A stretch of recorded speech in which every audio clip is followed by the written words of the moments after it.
কড়াই তেল দিলাম, মোটা করলাম, করলাম, মোটা মশলা দিলাম, এই দিলাম, দিয়ে দিলাম, তারপর নাড়বো, আবার ঢাকা দিয়ে রাখবো কিছুক্ষণ নরম হওয়ার জন্য। এবার একটু খুলে নাড়াটা দেবো। গলে আছে আমটা ভালো করে গলে গেলে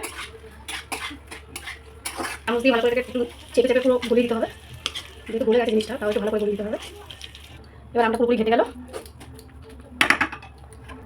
এবারে চিনি দিয়ে দেবো, চিনি দিয়ে ভালো করে নাড়বো। আমি আর একটু চিনি দিয়ে দেবো, আর বাটি ভালো করে নাড়বো। এটা কিছুক্ষণ রেখে দেবো। গ্যাসটা একটু বাড়িয়ে দিলাম, বাড়িয়ে দিয়ে নাড়বো। হয়ে গেছে, এবার আমি নামিয়ে নেবো।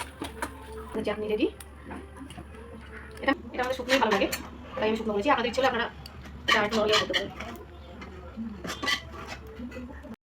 আমাদের চাটনি রেডি।